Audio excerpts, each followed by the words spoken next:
Tá ao vivo já? Já, esperar o pessoal que tá conectando. Deixa o pessoal entrar aqui ao vivo.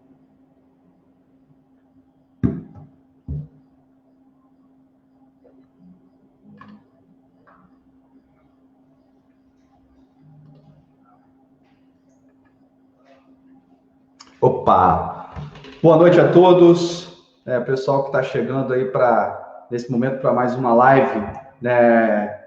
Primeiramente, agradecer a Deus pela oportunidade desse momento de estarmos aqui batendo um papo, trocando ideias, né? E pedir que Deus possa te abençoar cada vez mais. É importante a gente estar ressaltando, né? Nesse projeto Trocando Ideias, onde nós temos um objetivo que ser agente de transformação.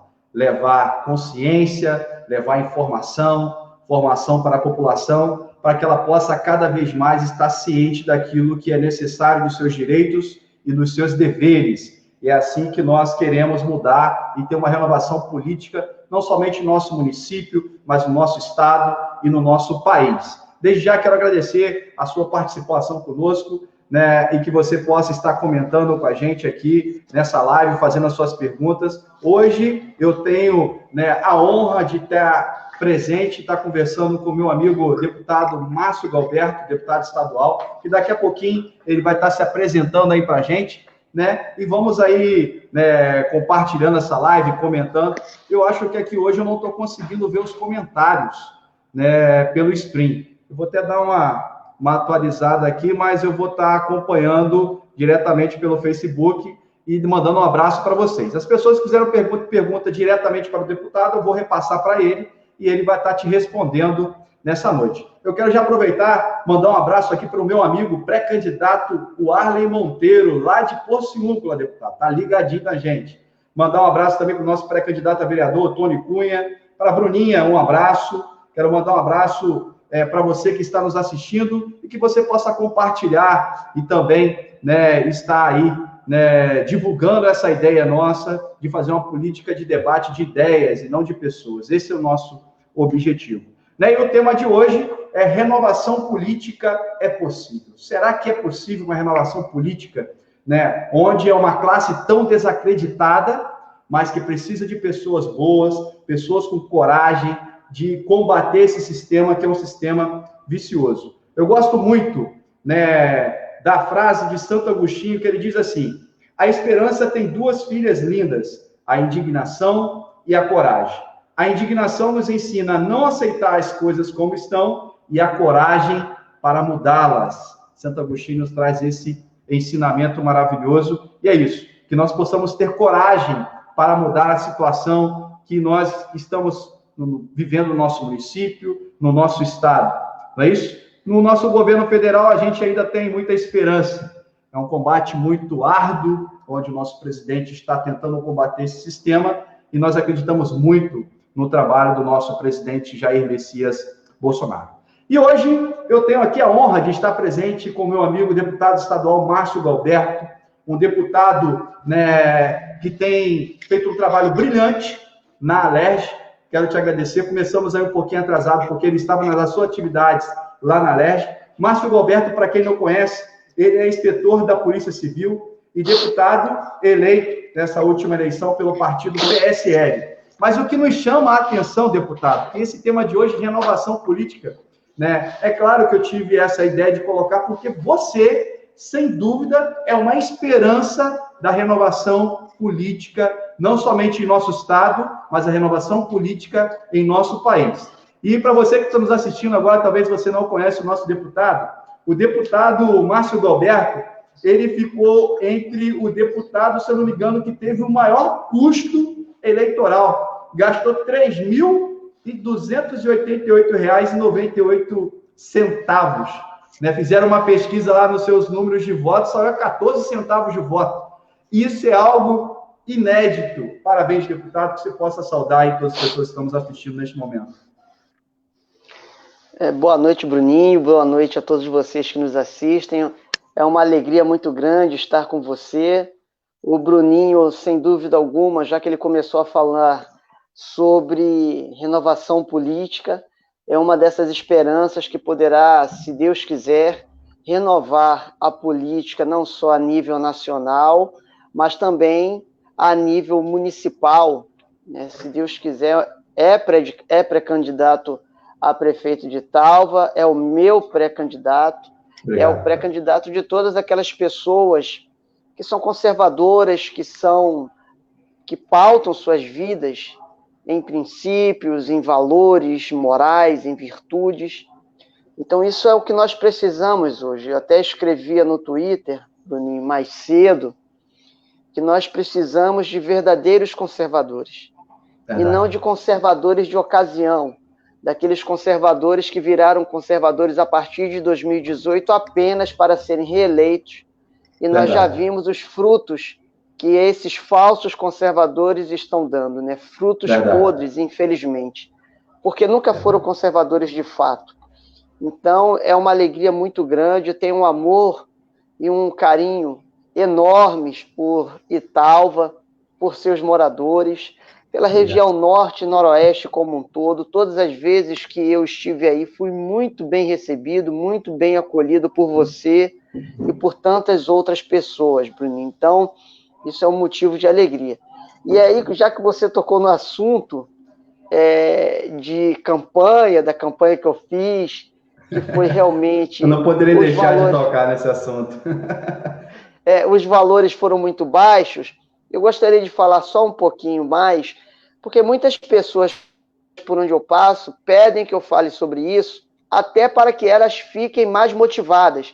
Porque nós nos acostumamos, no estado do Rio de Janeiro como um todo, a vislumbrarmos, a termos conhecimento de campanhas caríssimas.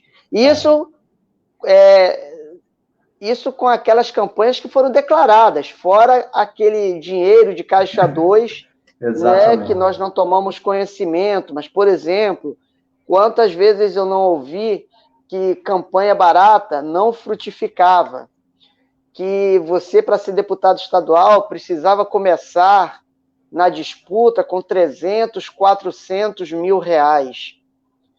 E veja, eu gastei R$ 3.288, foram doações, né? As pessoas fizeram doações, tem doação de R$ 5 das pessoas da paróquia, de amigos próximos.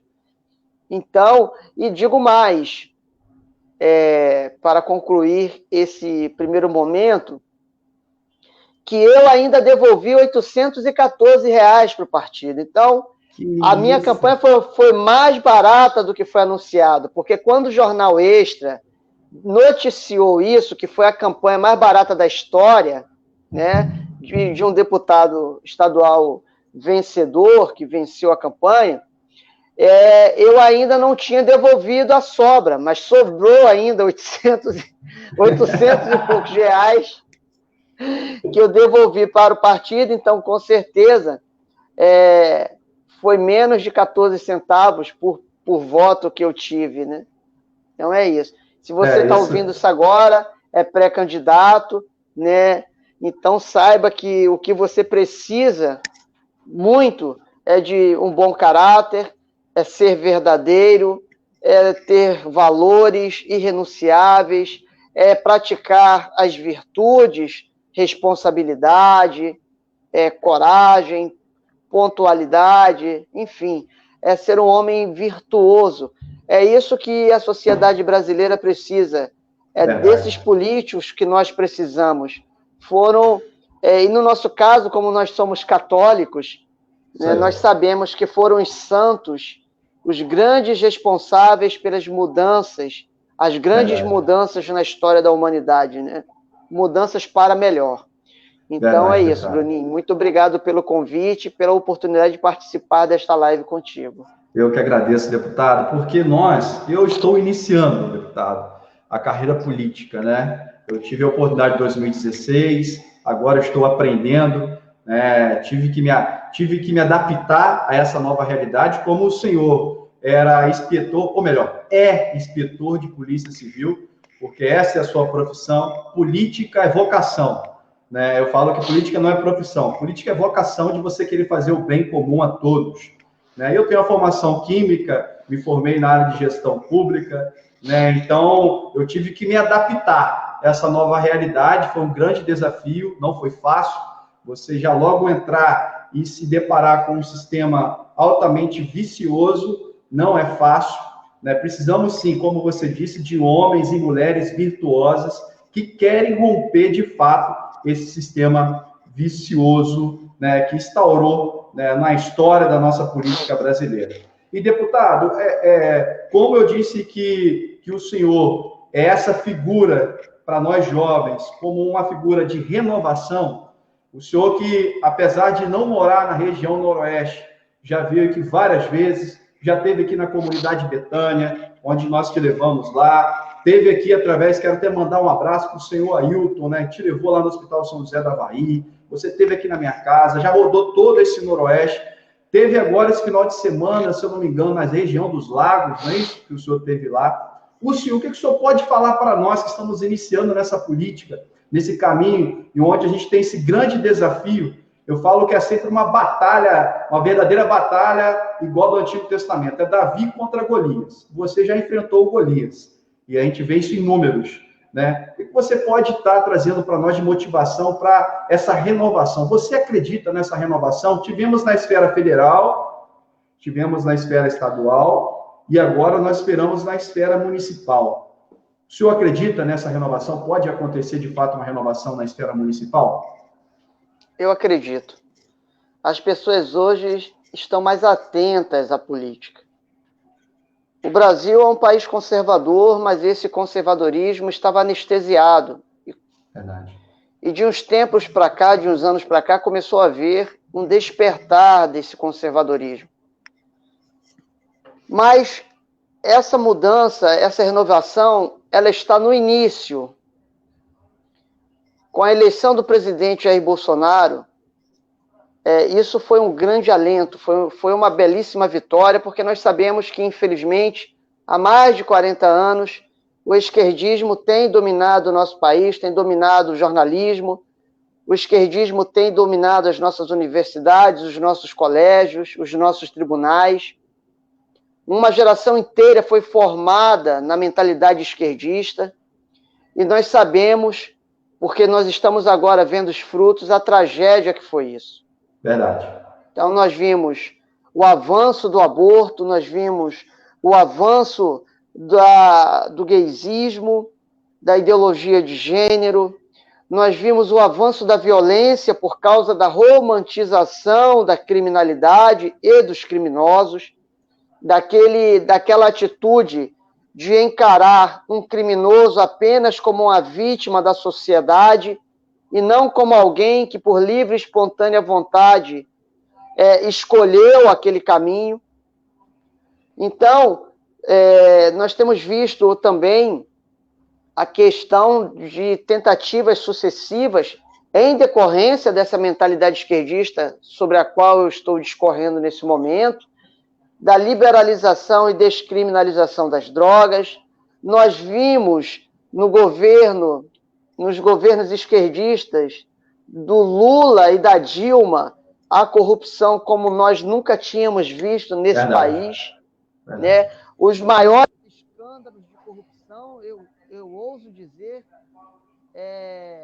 da história do planeta, da história do mundo, né? Então, tudo isso por causa de uma mentalidade esquerdista que é descompromissada com valores, descompromissada com princípios, descompromissada com tudo aquilo que nós católicos acreditamos, e ainda que uma pessoa não seja católica, ainda que ela não seja cristã, existem muitas pessoas que, mesmo não comungando dos valores cristãos, elas possuem uma ética, elas possuem valores morais. Ou seja, tudo isso para demonstrar que a nossa sociedade, ainda que é dominada por uma mentalidade esquerdista, porque eles são um grupo menor se comparado com os conservadores, mas eles são poderosíssimos, eles estão nas mais altas esferas do poder, basta ver o que está acontecendo no STF, né, mais recentemente. Então, nós estamos vendo o estrago que o esquerdismo causou. A vitória do Bolsonaro, como eu tinha dito, é um grande alento, mas é apenas o início. Vocês podem ver que o sistema já está todo ele organizado, combatendo o presidente dia e noite, combatendo na pessoa do presidente o conservadorismo, combatendo mais intensamente e de maneira às vezes disfarçada o cristianismo, seja ele protestante, seja ele católico. Então, não tem um dia que os jornais não mintam. Se nós ficarmos vendo aquilo que é chamado de mídia tradicional, ao invés de nós sermos bem informados, nós nos depararemos com uma desinformação constante. Exatamente. Agora mesmo, por ocasião do Covid-19, vocês vejam que os jornais, em vez de colaborarem para prestarem uma informação saudável, para prevenir e ajudarem na prevenção, pelo contrário, eles semearam o pânico e a histeria nas pessoas. Exatamente. Nós sabemos que o coronavírus precisa ser combatido de maneira muito séria. Nós sabemos que devemos concentrar esforços para vencer esta praga. Mas você não pode gerar na população histeria e pânico. Você não pode contribuir para gerar desemprego, fome, miséria. Então vejam que, apesar de termos um presidente muito bom, honesto e conservador, que defende o que nós acreditamos e que representa essa renovação na política, ou pelo menos uma renovação na forma de governar. Eu acho que é mais apropriado, uma vez que ele já tem já tinha 6 ou 7 mandatos como deputado federal, mas sem dúvida nenhuma, Jair Messias Bolsonaro representa uma renovação na forma de governar. Nós já estamos há 1 ano e 7 meses sem nenhum caso de corrupção nesse governo.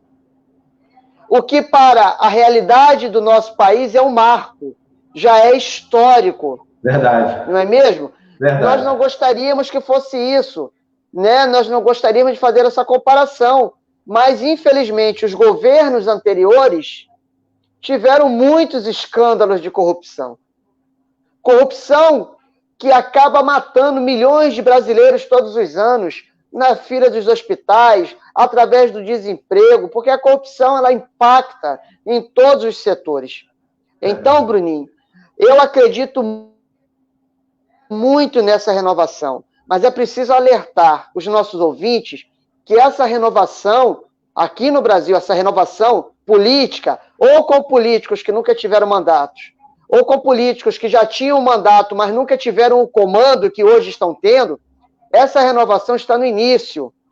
Mas vejam que a nossa luta está sendo muito árdua, porque o sistema corrupto e corruptor está enraizado em todas as áreas. E aí, para concluir, nós precisamos também tomar ciência, e eu tenho falado muito sobre isso por onde passo, e tenho que ser repetitivo mesmo quanto a isso, para que as pessoas assimilem, uma vez que nós estamos no ano eleitoral.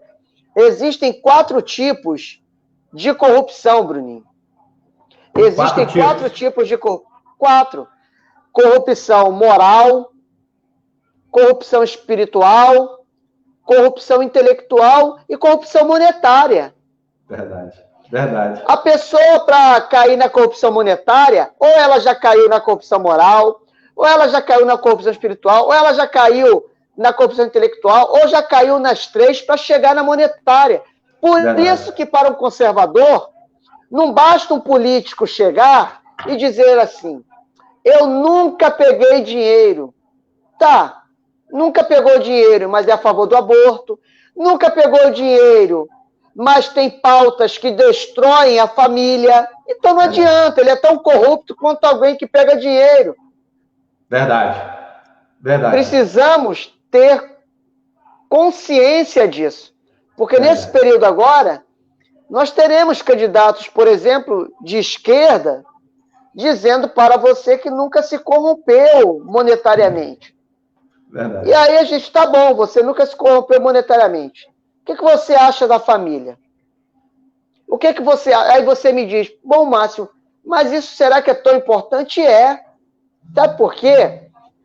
Porque um conservador, ele consegue defender as pautas morais da sociedade e fala com tranquilidade sobre políticas públicas. Exatamente, sem dúvida.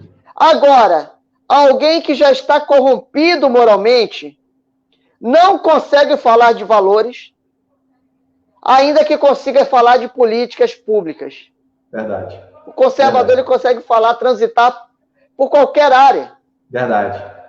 Então, é isso, Bruninho. Eu acredito na renovação, sim, e espero, sinceramente, em Deus, que as pessoas possam olhar para você em Talva, olhar para outros pré-candidatos, né, com muito carinho, com muito cuidado, porque nós precisamos, sim, dessa renovação e eu acredito nela.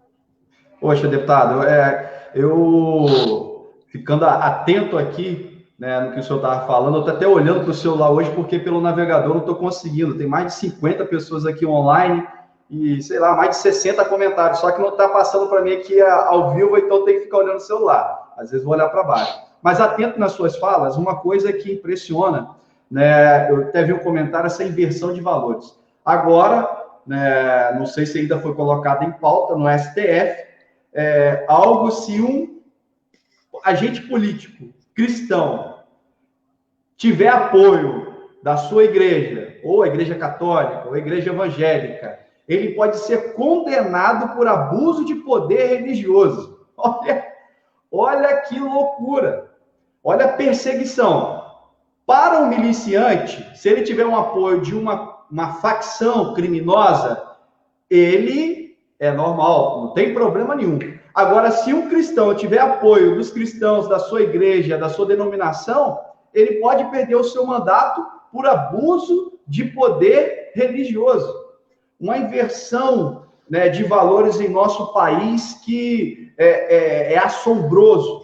E uma pauta que o senhor defende com muito afinco, muita sabedoria, é a pauta da defesa à vida, que é a pró-vida, a pró-família, onde a gente vê um ataque da mídia tendenciosa, né? Há pouco tempo agora a gente viu algo que estava sendo noticiado sem preconceito nenhum, porque a própria catecismo da Igreja Católica ele nos ensina que a Igreja Católica ela não expulsa o homossexual, ou que seja, ela pede que siga a doutrina da Igreja, né, a castidade, dessa forma. O que a gente vê é um ataque imensurável contra a família. Hoje, se você dizer algo a favor da família, as pessoas vão achar que você está ofendendo aquele que teve o direito de escolha dele.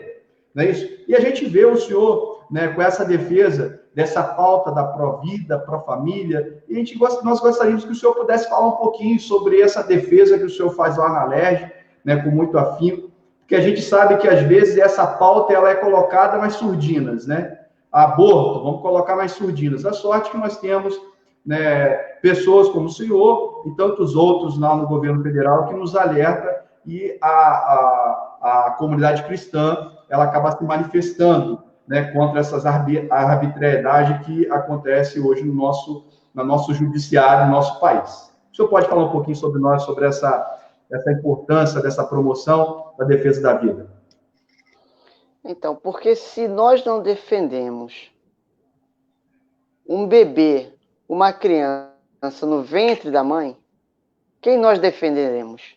Exatamente. Se nós não somos capazes de nos sensibilizarmos com a defesa da vida de um inocente que está ali no ventre de sua mãe, qual é a vida que nós nos solidarizaremos? Verdade. Né? Se a gente não se compadece do nascituro. A gente precisa entender que a família ela é anterior ao Estado. O Estado nasce para defender a família. Verdade. E não para aprisioná-la. E não para destruí-la. E não para matá-la. E não para sufocá-la. Por exemplo, uma família precisa de um hospital funcionando bem? Com certeza. Sem dúvida. Então eu preciso cuidar do hospital, porque aquele hospital, quando for necessário uma família ser bem atendida, ele precisará estar funcionando da melhor maneira possível. Ele precisará ter médicos, ele precisará ter leitos, ele precisará ter ambulâncias, ele precisará ter insumos, ele precisará ter aparelhos, um setor cirúrgico, ele precisará ter vários especialistas, os médicos, enfermeiros, técnicos de enfermagem que lá trabalham, precisam ganhar bem, precisam ter um ambiente bom de trabalho. Está vendo? É muito simples, né? Falar sobre isso. Verdade. Tanto é que a gente fiscaliza muitos hospitais.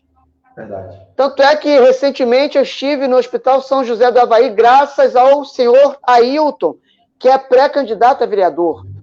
Verdade. E se nós pudermos brigar para que o Hospital São José do Avaí, que é importantíssimo nessa região, recebesse aquilo que o Estado devia e pudesse atender, continuar atendendo pelo SUS, nós devemos agradecer a Deus, a sua intervenção, Bruninho, e especialmente a intervenção do senhor Ailton. E naquele dia que o senhor Ailton conseguiu essa reunião, junto com, que também participou comigo, o Vitório, participou a Érica Beiral, que é uma pré-candidata de Itaperuna, o senhor Ailton, que é o pré-candidato aí em Talva, uma pessoa muito correta, muito honesta, e que, se Deus quiser, também será vitorioso. Todos nós temos esse compromisso com a família. Verdade. A família deve ser cuidada. Numa família, existem pessoas que precisam de escola? Com certeza. Então, nós precisamos cuidar da educação. Nós precisamos ter uma educação de qualidade. Nós precisamos ter professores bem remunerados. Nós precisamos ter professores cada vez mais qualificados. Nós precisamos ter um ensino verdadeiro e não doutrinação nas salas de aula. Nós precisamos ter um ambiente onde alunos e professores sintam-se seguros, sintam-se à vontade, onde os professores possam lecionar com tranquilidade, com material à sua disposição, com uma boa biblioteca, para que levem seus alunos para esses ambientes. Nós precisamos disso. A família precisa de segurança? Com certeza. Então, nós precisamos da área de segurança pública funcionando bem, nós precisamos de policiais bem aparelhados, bem equipados, bem treinados, ganhando bem também, com qualidade de vida, porque isso vai retornar para a sociedade, vai retornar para a proteção da família. Veja, é isso. Nós precisamos parar com esta mania de pirotecnia, de projetos muito, muito, muito grandiosos, mas irrealizáveis. Exatamente. Nós precisamos, como as pessoas dizem, Bruninho, nós precisamos do feijão com arroz, já começando por ter prefeitos honestos, vereadores honestos, que vão fazer o que é prioritário para os seus municípios. Exatamente. Tem coisas que são importantes, tem coisas que são urgentes e tem coisas que são prioritárias. Exatamente. Como nós não temos como abraçar o mundo inteiro, às vezes o orçamento da prefeitura é baixo, às vezes o orçamento a gente precisa ter um bom discernimento para saber o que é prioritário. Qual é o forte de Italva? Eu não sei se é a agricultura. Hoje, né? sem dúvida, a agricultura hoje, sem dúvida. Nós tivemos então, Italva... Exatamente. Italva tem a agricultura forte. O que é que nós precisamos fazer? Nós precisamos dar condições para que os agricultores possam crescer, possam melhorar, possam gerar mais renda, mais emprego. Nós precisamos... Italva tem espaço, vamos supor que Italva tenha muitos espaços que possam ser utilizados. Sem dúvida. O prefeito precisa botar projetos bons debaixo do braço, ir a Brasília, ir no governador, atrair investidores, atrair os empresários, atrair as grandes empresas. Eu dizia outro dia, se eu fosse governador, se eu fosse prefeito, nós sabemos que hoje a Argentina tem um presidente socialista e está destruindo a Argentina. Algumas multinacionais que estão lá, os jornais noticiaram que essas multinacionais estão pensando em vir para o Brasil. Se eu sou governador ou prefeito, eu já estou fazendo contato. Olha, nós temos um espaço aqui disponível, vocês venham para cá, por favor, deem qualificação, eu vou conseguir a qualificação do povo dessa localidade e eu vou gerar emprego e renda, vou atrair multinacionais. Agora tem que trabalhar, tem que gostar de trabalhar, por isso que a política é vocação. Eu estou aqui agora, mas estou feliz, porque eu sei que faz parte do meu trabalho. Quando sair daqui, vou dar atenção para a minha família. E vou viver. Agora, o político que não gosta de trabalhar, o político que não gosta de lidar com pessoas, ele está na profissão, ou melhor, está na área errada. Exatamente. Não pode. Nós precisamos, enquanto políticos, cuidar da família, seja a família municipal, a grande família do município, seja a grande família do estado, seja a grande família a nível federal. Nós precisamos ter políticas que se voltem para a família, porque tudo deveria estar caminhando para isso. Quando eu penso no hospital, como eu já dei exemplo, funcionando bem, eu estou pensando na família, segurança, estou pensando na família. Quando eu quero ruas bem asfaltadas, iluminadas, estou pensando na família. Quando eu asfalto uma rua para que os empresários do setor possam escoar toda aquela carga, aquela agricultura, eu estou pensando na família que depende do emprego, nas famílias que têm membros desempregados, mas que se aquele empresário parar de gastar uma fortuna com o caminhão quebrado por causa de buraco, ele vai poder abrir mais postos de emprego. Então, algumas famílias que seus membros estão desempregados vão poder trabalhar. É isso. É isso, Bruninho. Perfeita colocação, deputado. E aqui você vai falando, o senhor vai falando e vai... A minha cabeça, ela não para. Eu sou o cara que eu tenho uma visão lá na frente, e o senhor falando sobre essa questão da área da saúde. Como que a visão de defesa da família vai muito além de uma definição teórica. É saúde, é segurança, é educação, saneamento básico. Como que precisamos de debater essas propostas, principalmente agora, nesse pleito eleitoral que vai vir. Saneamento básico hoje... Você quer ver mais um exemplo? Pode falar, com mais certeza. Um exemplo rapidinho, Bruninho, que eu vou te passar a palavra, isso vai te... porque você é jovem. Mas eu me lembrei, as famílias têm jovens? Claro, com certeza. Muitas. Então nós precisamos de políticas voltadas para a juventude, políticas sérias. Não são aquelas políticas de que o jovem vai para a escola para ficar batendo bundinha junto com o outro, ouvindo determinadas músicas, né? Não é isso. É o jovem ter um reforço de matemática e português de fato, aprender mais ainda história, aprender de verdade um idioma ou dois.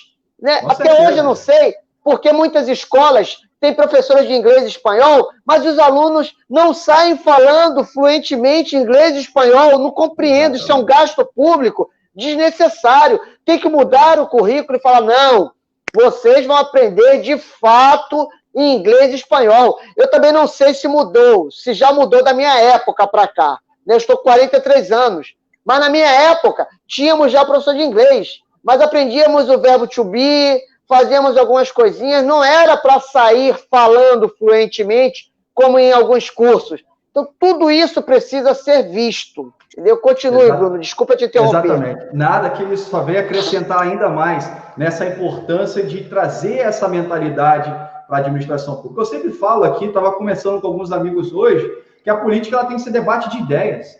Aqui em cidades do interior, pequenas como nós, às vezes começa embates de pessoas.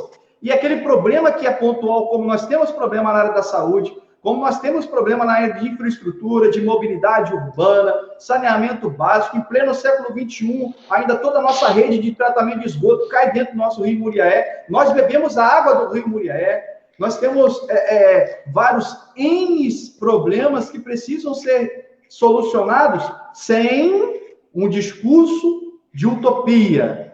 Nada mais do que um planejamento e de acabar com a roubalheira. Isso que é o mais importante ainda, porque aí tenho certeza que dinheiro vai sobrar para que você possa fazer o melhor em defesa da família, uma saúde melhor, não fazer da saúde, né, municipal uma vergonha política, porque saúde não pode brincar com a vida das pessoas. Hoje, por exemplo, nós estamos passando por essa pandemia, deputado. A Alerj, ela destinou R$1 milhão para o nosso município. A deputada Cris Tornieto, através da sua indicação também, foi quase R$1 milhão para o nosso município. Outros deputados enviou dinheiro destinado para o nosso município para a Covid. O governo federal mandou dinheiro para o nosso município para a Covid. E o que se viu demais, hoje a gente vê um clamor na população, porque o vírus, ele tem aquele pico que ele desce, depois ele sobe novamente, principalmente nesse período de frio. Isso é normal de acontecer, a gente precisa se prevenir, né? Mas a gente vê que muito disso, depois daquele projeto de lei, onde liberou o prefeito a estourar todas as leis fiscais, percentual de funcionário de 54, que é o limite, dispensa por justificativa. Hoje, na prefeitura, você só vê dispensa por justificativa. Aí você vai lá ver uma licitação lá de compra de medicamentos com medicamentos superfaturados.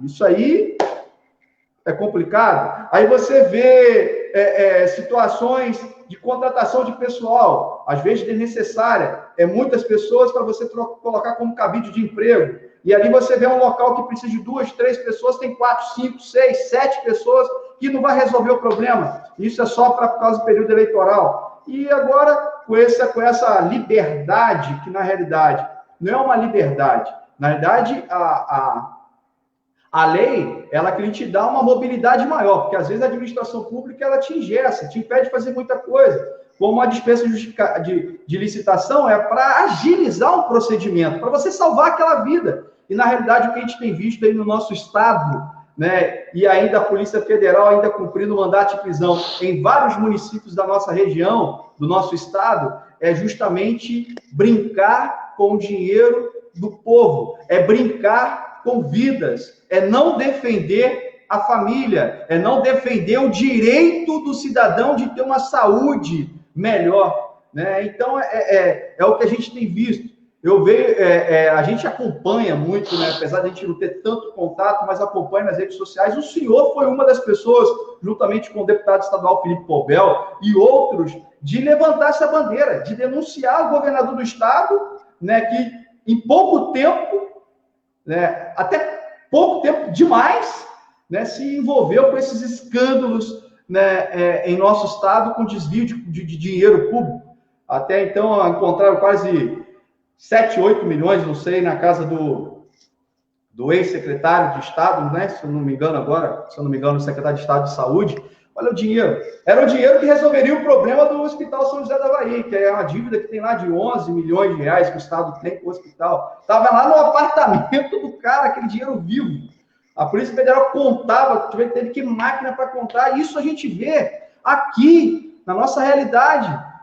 Pessoas que entram na política para enriquecimento ilícito. Mas uma hora a casa cai, não é assim, deputado? Uma hora a casa vai cair. É verdade, Bruninho. Nada fica escondido por muito tempo, não é mesmo? Nada fica escondido, deputado. E, deputado, uma coisa que chama muita atenção, né? Às vezes a gente vê a mídia massacrando o nosso presidente com notícias errôneas, notícias picadas, uma má informação passada para o cidadão, e às vezes tem muito daqueles que acreditam. Mas estamos vivendo um momento de uma economia, né, que está retraída, né, passamos por dificuldade pela geração de um grande número de desempregos, mas vai ser um grande desafio para 2021, sem dúvida nenhuma, para a próxima geração, para a próxima gestão, a geração de renda, geração de emprego. Mas vale ressaltar, né, o que tem sido feito, o que foi feito em 2019 pelo nosso presidente, pelo Paulo Guedes, pela sua equipe econômica. Para um dado, para a gente estar falando um pouquinho sobre essa questão, o senhor também está falando um pouquinho sobre essa participação lá em Brasília, que o senhor tem uma afinidade muito grande, proximidade muito grande com o nosso presidente, é que, segundo estimativas, né, a economia norte-americana, que é a potência mundial, que move a economia do mundo, que é dos Estados Unidos, ela vai encolher esse ano uma média, uma estimativa de 6,5%. E a nossa economia, ela tem uma estimativa de retração, de redução de 5,6% no seu PIB. A gente vê que a política econômica do Paulo Guedes e do nosso presidente, ela segurou a nossa economia. Em 2019, né, as pessoas às vezes esquecem que em 2019 a Bolsa de Valores ela bateu recordes em cima de recordes. Se não é um ano de 2019 bom, esse ano nós estaremos lascados, né? Tanto dinheiro sendo injetado e agora o governo federal aí com esse programa emergencial de suporte ao emprego, vão ser quase 50 bilhões de reais, né, para o nosso país. O senhor poderia estar falando para a gente um pouquinho sobre essa questão da economia, como está a economia do nosso estado? Muitos falam que não vai demorar muito, o governo do estado vai estar aí atrasando salários. O senhor pode estar falando para a gente um pouquinho sobre isso? Então, Bruninho, infelizmente, a economia do nosso estado já não vinha bem. Exatamente. E nós temos dois grandes causadores dessa economia deficitária. Dois grandes agentes. A corrupção e uma gestão temerária, uma péssima gestão. Então, esses dois agentes, corrupção e péssima gestão, nos conduziram para um caos financeiro. Tanto é verdade que hoje o Estado do Rio de Janeiro se encontra em regime de recuperação fiscal. Exatamente. É como se nós tivéssemos decretado falência e precisássemos, então, de um fiador para continuar sobrevivendo. Esse fiador foi o governo federal. E aí, como contrapartida, o Estado do Rio de Janeiro teve que se enquadrar em diversos apontamentos que foram feitos pelo governo federal, que precisava de uma correção de rumos. Então, o Estado do Rio de Janeiro, para entrar dentro desse regime de recuperação fiscal, teve que se adequar a tudo aquilo que o governo federal havia indicado. Só que nós vínhamos num determinado ritmo, o Estado do Rio de Janeiro já era o estado onde nós tínhamos um grande número de desempregados, se não me falha a memória. Antes do coronavírus, nós já tínhamos o maior número de pessoas desempregadas no Brasil, não é mesmo? Exatamente. Então, isso tem um impacto muito grande na economia como um todo e em outras áreas. Com o advento do coronavírus, esta situação piorou. E piorou por quê? Porque, de novo, nós estamos diante da corrupção e, de novo, nós estamos diante de uma gestão temerária, fraudulenta, de uma gestão péssima. Só que juntou dessa vez com o coronavírus. Exatamente. E algumas medidas, alguns decretos, eles foram realizados, confeccionados, na minha opinião, de maneira equivocada. Algumas decisões foram equivocadas. E corroborou com isso também uma determinação do STF dizendo que o governo federal não poderia se intrometer nas decisões de governadores e prefeitos no que diz respeito à gestão do combate ao coronavírus. Então, o governo federal fez muito e tem feito muito no combate ao coronavírus, principalmente enviando para os estados e municípios quantias muito altas de dinheiro.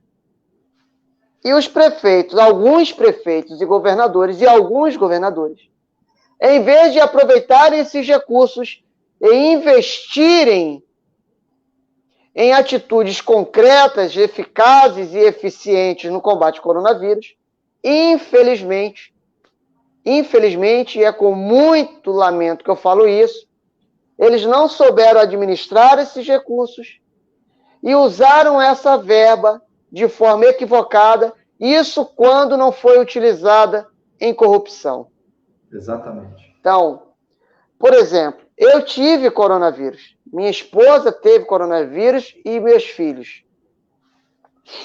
Eu e minha esposa tomamos hidroxicloroquina logo nos primeiros 4 dias, azitromicina e zinco. E graças a Deus, Bruninho, não tivemos nenhum sintoma grave.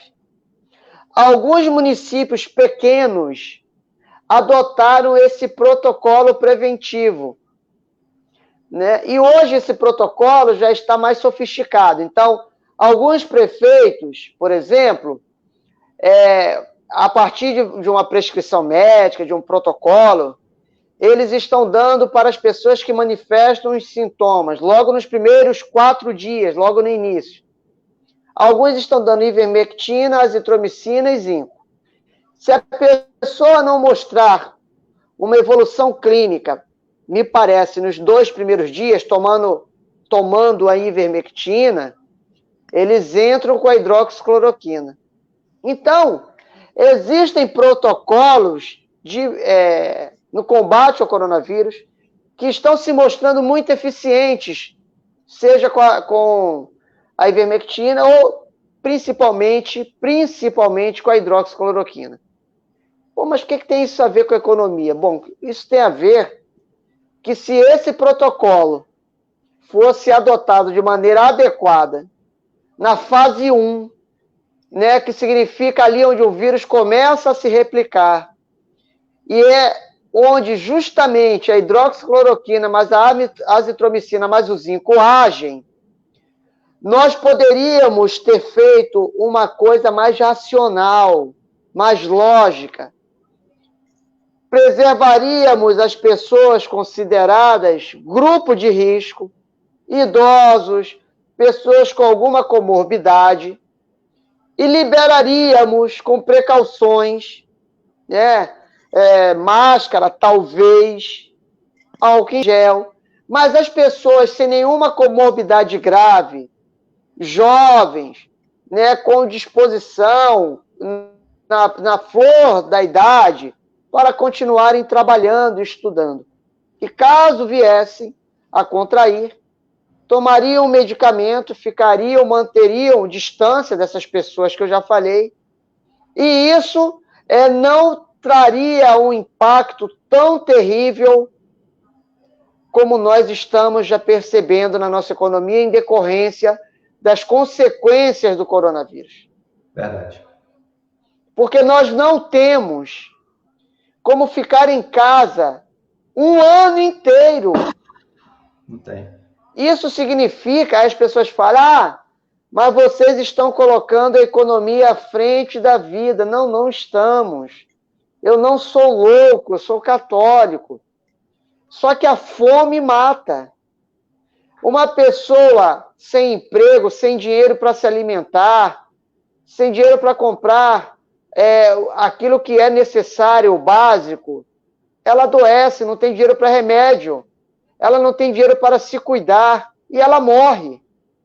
Verdade. Porque a pessoa está tão depauperada, está numa situação tão precária, que ela vai morar debaixo de um viaduto, ela vai morar em condições insalubres. Então, veja que a economia faz parte do nosso dia a dia. Não é possível dissociar esta realidade. A economia, assim como a política, diz respeito a tudo aquilo que nós estamos acostumados a ver diariamente. É o dinheiro que eu compro, o que eu pago o combustível, é a compra que eu faço no mercado, é a conta de luz. Tudo isso tem a ver com política e tem a ver com economia. Verdade. Então não dá para dizer que a economia não é importante. É muito importante, sim. E ao falar de economia, eu quero chamar a atenção que eu estou também me referindo à preservação de vidas, a salvar vidas por meio de uma economia equilibrada, saudável. Hoje, no nosso estado, nós não temos isso. E é por isso também que corremos o risco, sim, de se repetir aquilo que se repetiu quando eu estava na ativa como inspetor da Polícia Civil. Eu sou inspetor da Polícia Civil há 17 anos. Eu não deixei de ser inspetor quando virei político. Se daqui a 2 anos eu tentar uma reeleição e não conseguir, eu volto a ser inspetor da Polícia Civil e vou trabalhar em alguma delegacia. Mas o que aconteceu conosco, com todos os servidores públicos estaduais? No governo Pezão, durante 3 anos, se eu não me engano, nós ficamos tendo problemas graves de salário. Alguns ficaram sem ter salário, outros receberam salário de maneira atrasada, e isso causou um caos no serviço público, na vida dos servidores públicos estaduais e na economia como um todo, porque isso acaba atingindo. Uma vez que nós temos, sei lá, mais de 450 mil servidores estaduais na ativa, são 450 mil pessoas que têm família, que consomem, então que estão movimentando a economia. Se essas pessoas começam a ter atraso de salário, não receber salário, isso vai causar impacto em outras áreas. Exatamente. Infelizmente, né, eu e outros vivemos isso. Eu não desejo para ninguém. E nós ouvimos, não posso dizer que pontuar, isso vai acontecer, eu seria leviano. E eu torço e rezo para que não aconteça novamente. Mas nós ouvimos aqui e ali alguns dizerem que sim, corremos o risco de vermos essa cena novamente, de servidores não receberem e etc. Espero que isso não aconteça novamente. E no que depender de nós, da Alerj, dos deputados estaduais, faremos tudo o que estiver ao nosso alcance, Bruninho, para que os servidores não atravessem novamente essa noite escura. Não é mesmo? A Alerj tem colaborado, né? E para Italva chegou 1 milhão. Para todos os 92 municípios, se eu não me engano, a quantia foi a mesma. Por quê? Porque a Alerj doou quase 100 milhões de reais, ou doou 100 milhões de reais. A Alerj tem sido parceira do governo do estado, mesmo ele não merecendo, tá? Nós não temos olhado para a pessoa do governador na hora de ajudar. Nós temos pensado na população. Então, por isso que a Alerj tem feito parcerias com o governo do estado, mantendo o programa Segurança Presente, que é da área de segurança, e em outras iniciativas. Agora mesmo, no combate ao coronavírus, a Alerj foi dentre as assembleias legislativas do Brasil inteiro, que mais produziu, sabe? Então, nós temos colaborado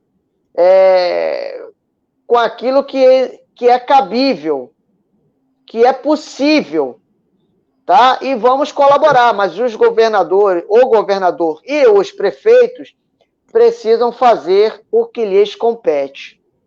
Verdade, deputado. Você disse muito bem sobre essa situação, fazendo esse equilíbrio. Eu falo que é um equilíbrio da economia com a área da saúde, na preservação da vida, né? A gente vê, por exemplo, nesta pandemia, a falta de capacidade e competência de prefeitos, governadores e de muitas pessoas, né, que acabaram se aproveitando do momento para que pudesse fazer a politicagem, para que pudesse estar fazendo ali uma política que não fosse uma política de gestão pública, mas uma política que pudesse derrubar A, B ou C. E a gente vê isso. Por exemplo, nosso município aqui é um município pobre, é um município que depende da prefeitura como seu maior empregador.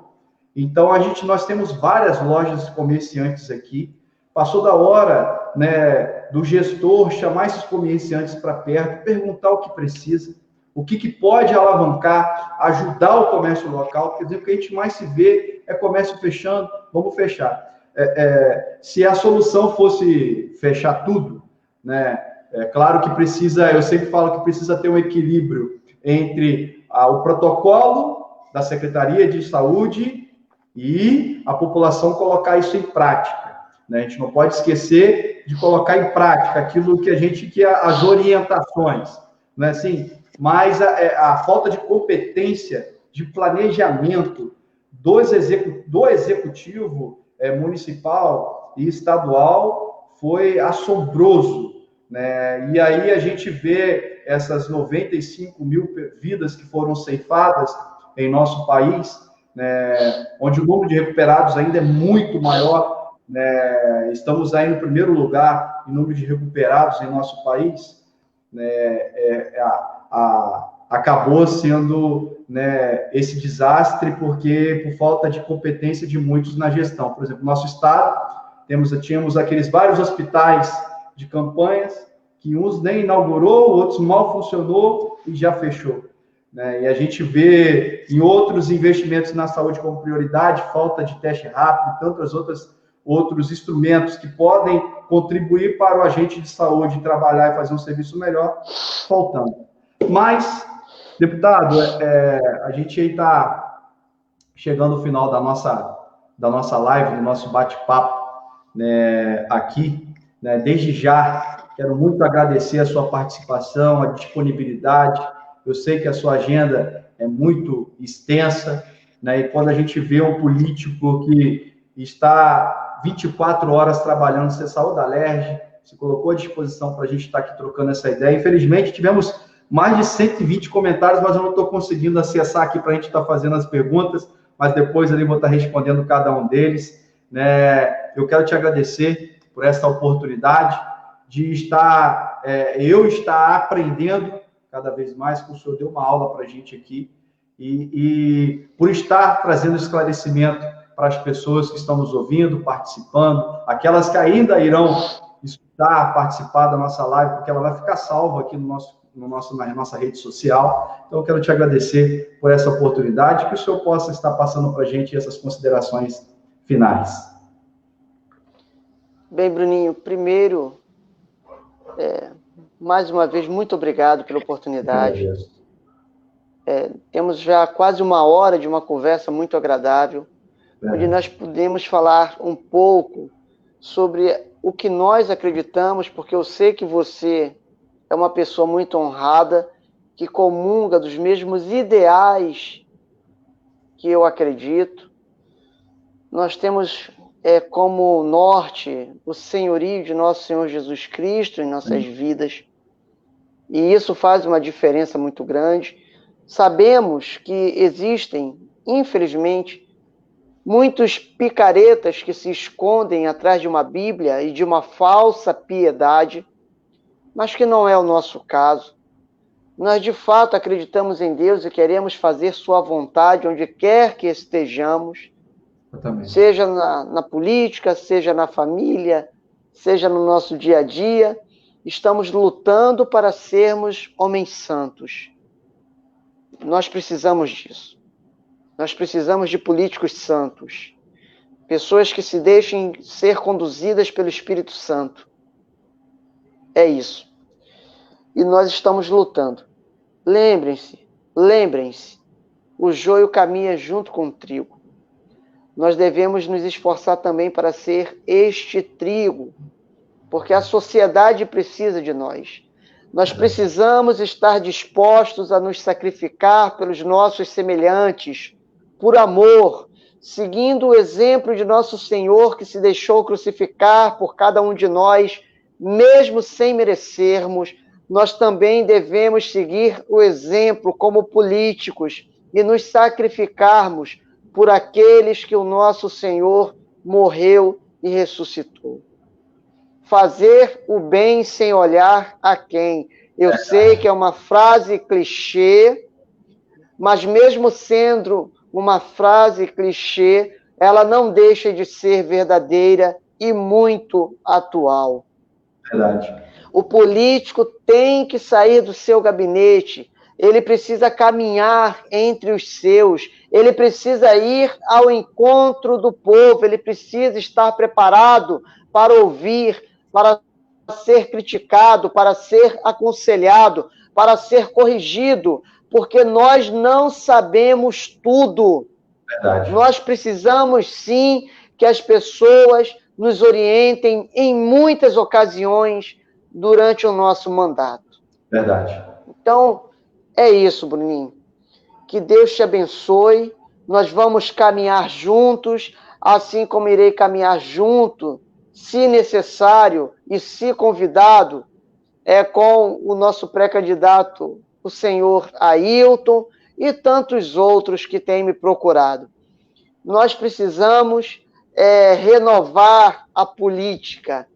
E aí eu gostaria de, caminhando para o fim, eu lembrei de uma frase que dizem ser de Albert Einstein.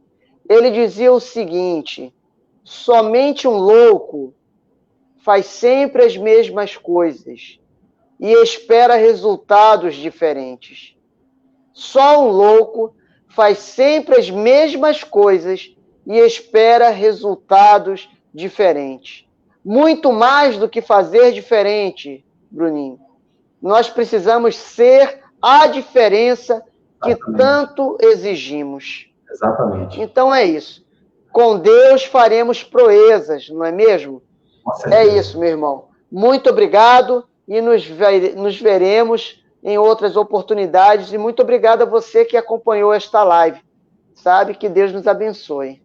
Amém. Deputado, obrigado pelas palavras sábias. Acredito muito de que a renovação ela tem que ser muito mais do que nas palavras, ela tem que ser nas atitudes.